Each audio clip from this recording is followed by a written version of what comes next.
ആയിഷ ബീവിയുടെ പാണ്ഡിത്യത്തിൻ്റെ മികവ് ബുദ്ധി കൊണ്ടും സാമർഥ്യം കൊണ്ടും സഹാബത്ത് പോലും റിപ്പോർട്ട് ചെയ്യുന്ന പലതിനെയും ആയിഷ ബീവി റളിയല്ലാഹു അൻഹ തിരുത്തിയിട്ടുണ്ട്. അവരുടെ കുശാഗ്ര ബുദ്ധി, പണ്ഡിതയായ ആയിഷ പ്രത്യേകിച്ച് സ്ത്രീജനത്തിൻ്റെ ക്ഷേമത്തിനും സ്ത്രീകളുടെ അഭ്യുന്നതിക്കും അവരുടെ സ്വാതന്ത്ര്യത്തിനു വേണ്ടി ആയിഷ ബീവിയുടെ ശ്രമങ്ങൾ വളരെ കൂടുതലാണ്. നിരവധി റിപ്പോർട്ടുകൾ നമുക്കങ്ങനെ കാണാൻ കഴിയും. ഇങ്ങനെ ഒരു ആയിഷ ബീവിയുടെ സാന്നിധ്യം പ്രവാചക സമൂഹത്തിൽ ഉണ്ടായതുകൊണ്ട് ആ കാലഘട്ടത്തിലെ പഴഞ്ചൻ കാഴ്ചപ്പാടുകളെ ആയിഷ ബീവി അവർക്കൊക്കെ തിരുത്തിക്കൊടുത്തു. എന്നിട്ട് റസൂലുള്ളാഹി സ്വല്ലല്ലാഹു അലൈഹി വസല്ലം കൊണ്ടുവന്ന പരിഷ്കരണത്തിൻ്റെയും പുരോഗമനത്തിൻ്റെയും പാഠങ്ങൾ ആയിഷ ബീവി ലോകത്തെ പഠിപ്പിച്ചു. ഇമാം നസായി, ഇബ്നു മാജ, അബൂദാവൂദ്, അഹ്മദ് എല്ലാവരും ഉദ്ധരിക്കുന്ന ഒരു ഹദീസ് ഇങ്ങനെ നമുക്ക് വായിക്കാം. ഒരു യുവതി ആയിഷ ബീവിയുടെ അടുത്ത് പരാതി പറയാൻ വന്നു. തിനബിയുടെ കാലത്ത് പരാതി പറയാൻ ആയിഷ ബീവിയെ തിരഞ്ഞെടുത്തത് എന്താണ്? അവരുടെ അടുത്ത് വിമോചനത്തിൻ്റെ മറുപടി കിട്ടുമെന്ന് ആ പെൺകുട്ടിക്കറിയാം. എന്തായിരുന്നു ആ പെൺകുട്ടിയുടെ പ്രശ്നം? പുരുഷന്മാരുടെ മേൽക്കോയ്മ, പെണ്ണുങ്ങളെ സ്വാതന്ത്ര്യം കൊടുക്കാതെ ആധിപത്യത്തിൽ ആണുങ്ങൾ ഉദ്ദേശിച്ച മാതിരി ജീവിപ്പിക്കണമെന്ന ഒരു കാഴ്ചപ്പാട് അത് അന്ന് വളരെ കൂടുതലുണ്ടായിരുന്നു. ഇന്നും അതിൻ്റെ ചില ഭാഗങ്ങളൊക്കെ പല ഭാഗത്തും നടക്കുന്നുണ്ട്.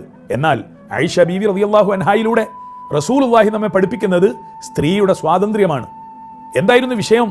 ആ യുവതി ആയിഷ ബീവിയോട് പറഞ്ഞ മറുപടി, എൻ്റെ ബാപ്പ അയാളുടെ കുടുംബ അഭിമാനം നിലനിർത്താൻ വേണ്ടി എനിക്കൊരു ഭർത്താവിനെ കണ്ടുവച്ചിട്ടുണ്ട്. ബാപ്പയുടെ സഹോദര പുത്രനെ. എനിക്ക് തീരെ അയാളെ ഇഷ്ടമല്ല. എൻ്റെ വിവാഹത്തിൽ എനിക്കൊരു സ്വാതന്ത്ര്യമുണ്ട് എൻ്റെ ഭർത്താവിനെ തിരഞ്ഞെടുക്കാൻ. അതിന് ബാപ്പ അനുവദിക്കുന്നില്ല. ബാപ്പയുടെ സഹോദര പുത്രനെ. അതും എന്താ കാരണം? കുടുംബ അഭിമാനം നിലനിർത്താൻ വേണ്ടിയാണ്. എനിക്ക് എന്തെങ്കിലും ഒരു പരിഹാരം വാങ്ങിത്തരണം. ഈ യുവതി ആയിഷ ബീവിയോട് ഇത് പറഞ്ഞപ്പോൾ ആയിഷ ബീവിക്ക് വേണമെങ്കിൽ പെൺകുട്ടികളാകുമ്പോൾ അങ്ങനെയൊന്നും പറയാൻ പാടില്ല. സമൂഹം പറയുന്നത് എന്തും അനുസരിച്ചോളണം, സ്ത്രീകൾ എപ്പോഴും അടങ്ങിക്കൊള്ളണമെന്ന ആധിപത്യത്തിൻ്റെ ആയുധമെടുക്കുന്നില്ല ആയിഷ ബീവി റളിയല്ലാഹു അൻഹ.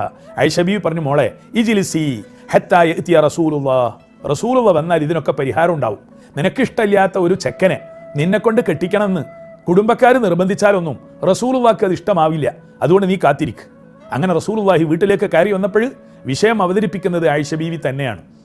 ഈ യുവതിയുടെ പരാതി സയ്യിദുനാ റസൂലുള്ളാഹിയോട് പറഞ്ഞപ്പോൾ ഉടനെ തന്നെ റസൂലുള്ളാഹി സ്വല്ലല്ലാഹു അലൈഹി വസല്ലം എന്ത് ചെയ്തു? ഇങ്ങനെയൊന്നും പെണ്ണുങ്ങൾ അഭിപ്രായം പറയാൻ പാടില്ല എന്നല്ല പറഞ്ഞത്. സയ്യിദുനാ റസൂലുള്ളാഹിയെ ഈ കാലഘട്ടത്തിലെ പുരോഗമനവാദികളൊക്കെ ഇനിയും പഠിക്കണം ധാരാളം. റസൂലുള്ളാഹി ഒരു പെണ്ണൊരുത്തി തൻ്റെ ഭർത്താവ് ആരാകണമെന്നൊക്കെ തീരുമാനിക്കാൻ പുറപ്പെട്ടാൽ സമൂഹത്തിലാകെ അരാജകത്വം ഉണ്ടാകുമെന്നല്ല പറഞ്ഞത്. എവിടെ നിന്റെ ബാപ്പ? വരാൻ പറയൂ എൻ്റെ അടുത്തേക്ക്. അങ്ങനെ ആളെ വിട്ട് ഈ യുവതിയുടെ പിതാവിനെ റസൂലുള്ളാഹി സ്വല്ലല്ലാഹു അലൈഹി വസല്ലം വിളിച്ചു വരുത്തി ബാപ്പയോട് കാര്യങ്ങൾ തിരക്കി. എന്നിട്ട് അവസാനം തീരുമാനം പെൺകുട്ടിക്ക് വിട്ടുകൊടുത്തു. ഫജഅലൽ അംറ ഇലൈഹ. ഇവിടെയാണ് വിവാഹ കേസിലൊക്കെ പെൺകുട്ടികൾക്ക്, പ്രത്യേകിച്ച് പ്രായം തികഞ്ഞ പെൺകുട്ടികൾക്ക് അവരുടെ ചോയ്സ്, അവരുടെ അഭിരുചി ഉൾക്കൊള്ളാൻ കുടുംബത്തിന് കഴിയണം. റസൂലുള്ളാഹി പറഞ്ഞു, നിനക്കാണ് അധികാരം നിന്റെ ഭർത്താവിനെ തിരഞ്ഞെടുക്കാൻ. അവർക്ക് വിട്ടുകൊടുത്തു. ആ പെൺകുട്ടി അത് കേട്ടപ്പോൾ ലോകത്തെ മുഴുവൻ ഒരു കാര്യം പഠിപ്പിച്ചു. തൻ്റെ പിതാവല്ലേ, പിതാവിനോടും അച്ചടക്കം കാണിക്കണം. പിതാവ് കണ്ടെത്തിയ ഒരു ഭർത്താവിനെ നിഷ്കരുണം നിരാകരിക്കുന്നത് മര്യാദയല്ല. അതുമല്ല, റസൂലുള്ളാഹി സ്വല്ലല്ലാഹു അലൈഹി വസല്ലം എനിക്ക് സ്വാതന്ത്ര്യം തന്ന സ്ഥിതിക്ക് ഇനി ഞാൻ എൻ്റെ ബാപ്പയുടെ അഭിപ്രായത്തെ മാനിക്കാം. അവർ പറഞ്ഞു, യാ റസൂലല്ലാഹി ഖദ് അജസ്തു മാ സനഅ ബി അബി. എൻ്റെ ബാപ്പയുടെ തീരുമാനത്തെ ഞാൻ അനുവദിച്ചു. എൻ്റെ ബാപ്പ പറഞ്ഞത് ഞാൻ തൽക്കാലം അംഗീകരിക്കുന്നു. പക്ഷെ ഞാനിത് ചെയ്തത് എന്തിനാണ്? ആയിഷ ബീവിയും ഒത്ത് നടത്തിയ ഈ ഒരു അഭിപ്രായ രൂപീകരണം എന്തിന് ഞാൻ നടത്തി? വലാകിന്നി അറദ്തു അൻ ഉഅല്ലിമ നിസാ അൻ ലൈസ ലിൽ ആബാഇ മിനൽ അംരി ഷൈ.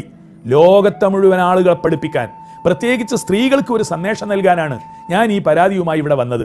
ഇത്തരം കാര്യങ്ങളിൽ ബാപ്പമാർക്ക് മാത്രമായി ഒരു തീരുമാനാധികാരവുമില്ല എന്ന് ലോക സ്ത്രീ ജനങ്ങളെ പഠിപ്പിക്കാനാണ് ഞാൻ ഇതുകൊണ്ട് ഉദ്ദേശിച്ചത് എന്ന് ഈ സഹോദരി പറയുകയും ബീവി ആയിഷ റളിയല്ലാഹു അൻഹായുടെ ഈ അഭിപ്രായ സ്വാതന്ത്ര്യ സന്തോഷത്തിൻ്റെ സമരം വിജയിക്കുകയും ചെയ്തു. സഹീഹായ ഹദീസ്.